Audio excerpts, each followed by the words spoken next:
How we doing, guys? Welcome back to the channel. Today's video is going to be on ninja movement. We're going to talk about your basic loop movement and then transition that into your advanced movement. This looped movement that I'm going to show you in a second, I've directly learned this from Block Jump's video. He's already got a video on this. Please go watch it. He is an absolute wealth of information, and he goes through other stuff as he's showing you this looped movement. And if you listen to what he's saying, you can learn a lot from him, okay? So please go watch that video. And then the advanced movement is not something I've mastered yet. I'm trying my best to learn it, but it's not easy. But I'm watching Block Jump doing it. I'm watching El Pablito doing it. These two people I'm going to link down below. They have really mastered this new form of movement. It's not new, but this form of movement on the ninja that allows you to be a lot more agile and a lot faster on the class. Because the looped movement is great. It's a great thing to learn, but it does lock you in your transitions and your stance switches. It locks you in animations that slows you down. That's going to get you killed. Okay, so that's what the advanced movement is going to. It's going to touch upon. It's going to increase your ability. It's going to add on top of this looped movement I'm going to show you now. So start with the looped movement. I'm going to break it down in two parts like Block Jump did, because that really helped me in terms of learning it. So for your awakening part, also my looped movement is slightly different than his one, okay? Slightly different, so go watch his one as well. If you prefer the way he's doing it, do it his way. If you prefer the way I'm doing it, do it my way. But honestly, you should probably do it his way, because the man is a lot better than I am. But he's a lot better than I'm ever going to be on this class. But the awakened portion. So you're going to press right trigger to go into transition stance first. And in terms of inputs, I apologize if you're on different platforms. I'm going to be giving Xbox inputs here, okay?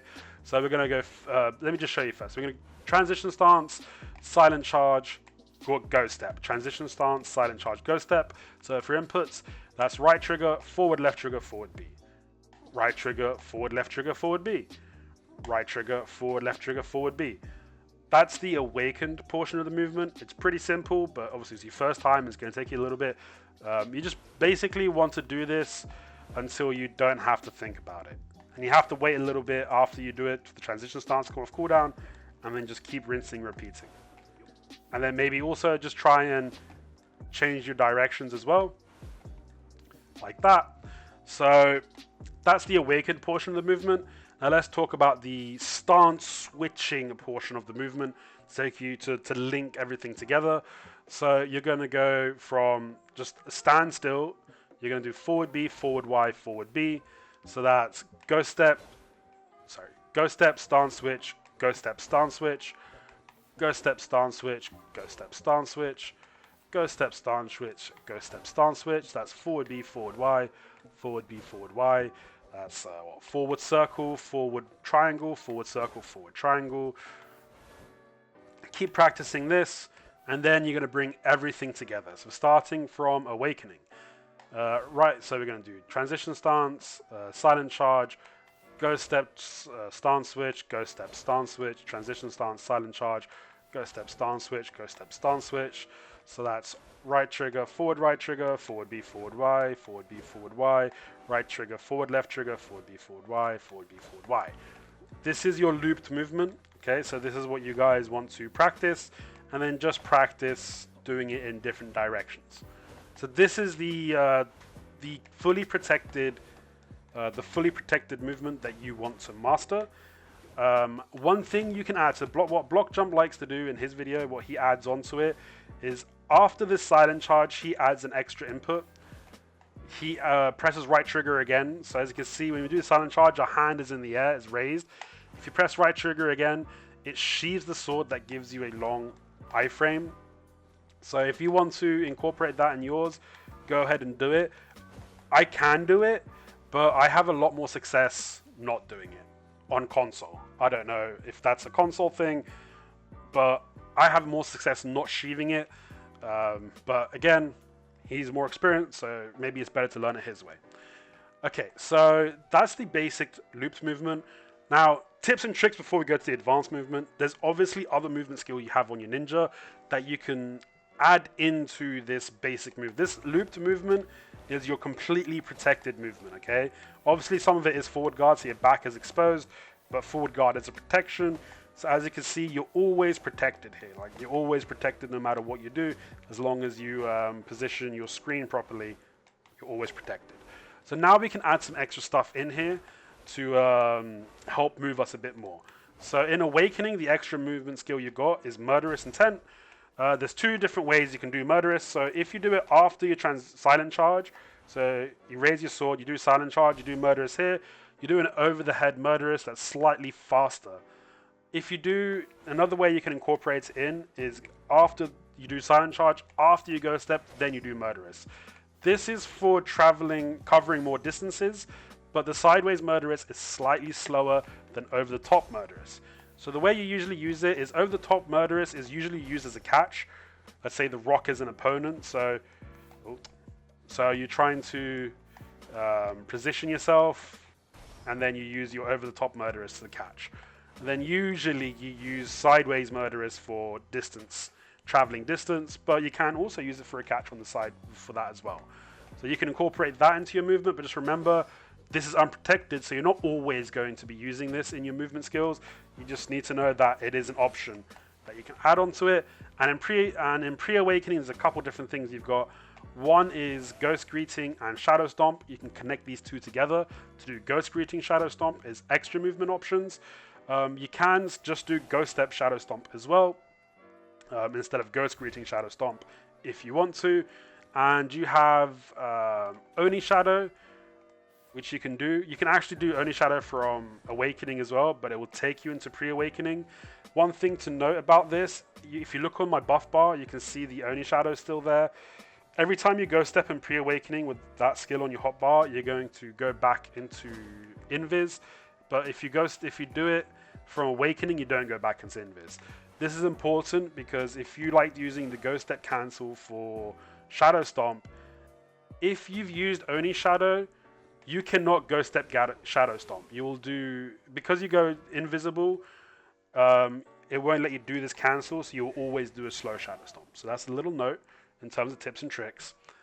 And another one is Smokescreen Concealment. So in pre-awakening, the main skills I use it after is either Blade Spin or a Ninja Step or a Shuriken Throw. Is you just tap A after one of these three skills to do Smokescreen, and then you hold A to do Smokescreen Concealment. This is another form of movement. Like I said, Blade Spin's a good one. Shuriken Throw is a good one. Another really good one is Ninja Step. So as you can see, it moves you into Concealment. This version of Concealment, when you cancel it from Smokescreen by holding A, is not the same as Oni Shadow, so you can still Ghost Step Shadow Stomp after it. It doesn't keep taking you to invis. As soon as you come out of the invis, you will no longer go back into it. So those are the different movement chains, and obviously Ninja Step that I just mentioned there is obviously your main, another bread and butter one. You can use this in pre-awakening and you can use it in awakening. So Oni Shadow and Ninja Step you can use from either form, awakening or pre-awakening. Your awaken movement you can use Murderous for extended movement, or in pre-awakening you can use Ghost Greeting, you can use Shadow Stomp, and then you can use Smokescreen Concealment. So those are your extra movement stuff that you can use, but that's not advanced movement, okay? That's just like, that's a looped movement with some extra sprinkles on top, right? The advanced movement, now, like I said, I haven't mastered this, but if please go watch Block Jump streams, please watch El Pablito's montages. These guys are crazy good at this advanced movement. They use different types of stance switches to be able to decrease the animation of their stance switch, increasing the speed of their class by a couple of milliseconds. You cut off. But basically, when you do the stance switch, you're stuck in this animation just for like a millisecond or a couple of milliseconds. But by changing the way you do your stance switch, instead of doing forward Y, which is WC, or forward triangle, if you do a different input, so let's say left, right, or back, depending on what stance you're going into, is going to do a different animation that's a lot faster than these animations, okay? So let's start with awakening. So from pre-awakening to awakening, forward Y looks like this, okay? Back Y is exactly the same. But if you do left or right, oops, okay, so if you do left or right, you do like this horizontal, you see that horizontal swing. So you do this horizontal swing. This horizontal swing, it's faster than the vertical stance switch, than doing this vertical one here. It lets you do stuff like going into your transition stance faster. It lets you, so you could do this faster in comparison to doing it from here. It's definitely like, it's hard, maybe hard to see on your screens, but this is a lot faster. You can feel it when you start doing it than this. Like, you're stuck slightly longer in the animation. Other things as well, like if you have to go into SA, when you go into the stance switch, it allows you to go into drastic measure faster, right? And it allows you to go into ninja step faster as well if you just need to iframe away.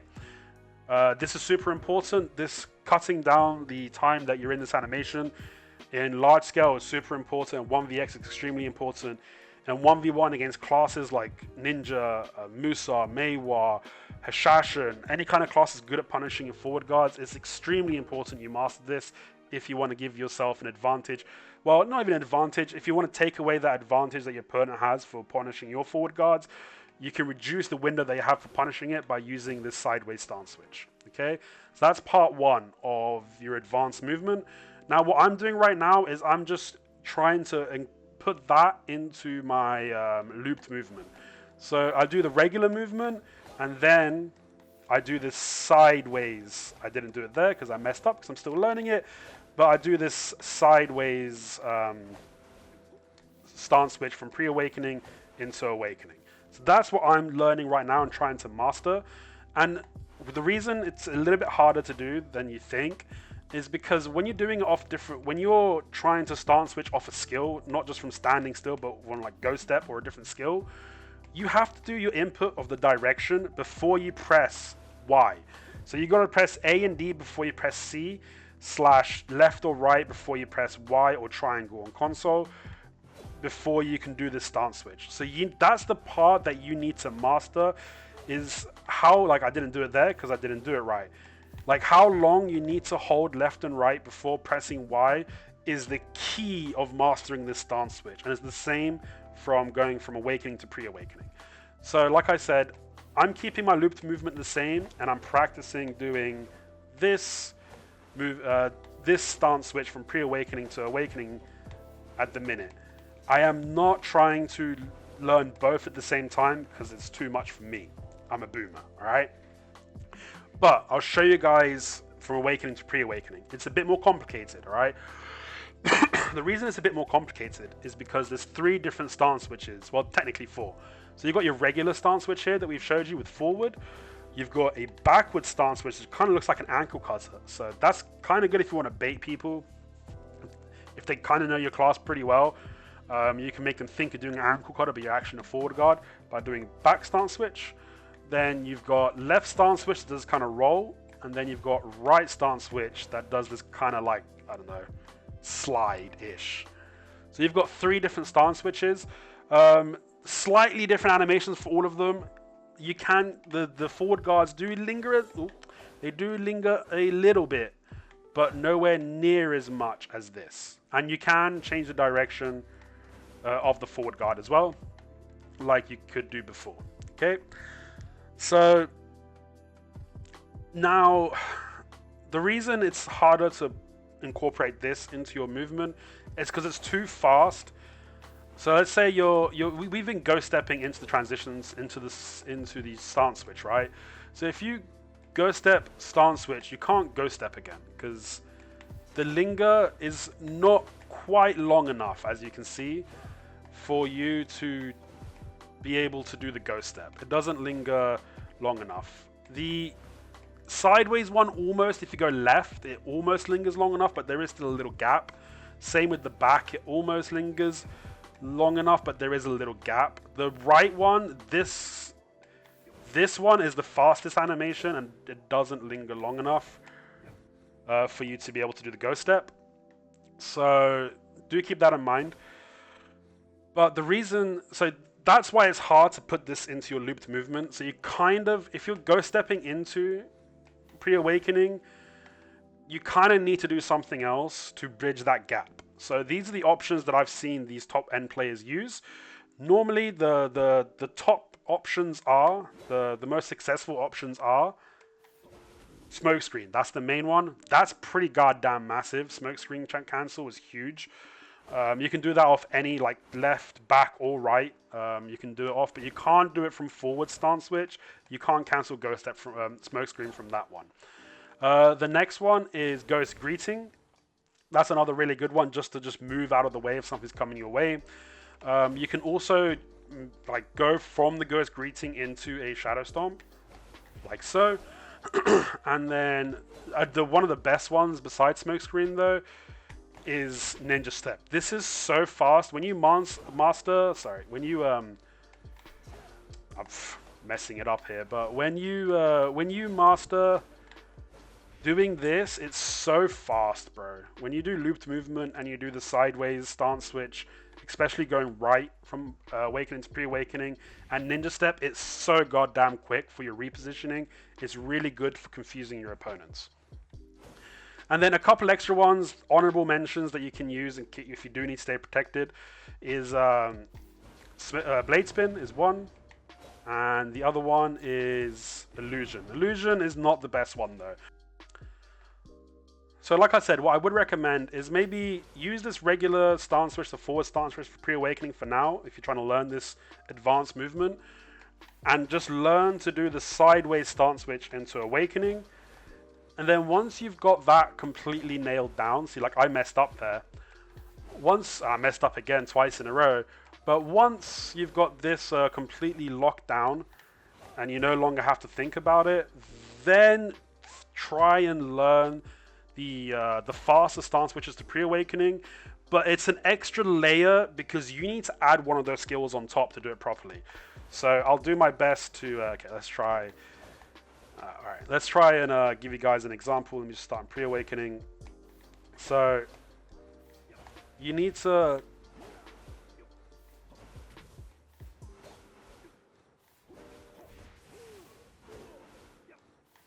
so I wasn't talking there because I need to concentrate, but I was thinking about my movement. But that's the kind of like movement loops that you can do with this new stance switch, right? But it's hard because one, I'm thinking about what I'm doing, which is going to get me killed in a real fight, and two, it's a lot more cooldown management that you have to do. So hopefully I've given you guys the best information I can here. I try to keep this video a bit shorter because I know my videos are usually long. A couple extra things, I think I've mentioned it, but this stance switch is really good. Like the regular stance switch from awakening to pre-awakening, this lingering forward guard has a place. It is super good in certain situations, so you don't always want to do this fast stance switch, okay? So do keep that in mind, that this stance switch is good. However, from pre-awakening to awakening, you always want to do this other stance switch. Like there is no reason to do the forward stance switch. So try and just learn that for now. And then this pre-awakened one, you can incorporate that in a bit later. If you have any questions, please let me know. But like I said, the masters of this is people like Block Jump. Go talk to him in his streams. He's really good at answering people. And watch El Pablito's montages. They are a thing of beauty. But anyway, I hope this video has been helpful. I hope you've learned something. Share it in the community if you think it's been helpful as well. And maybe leave a like and subscribe to the channel. Alright guys, I'll catch you in the next video.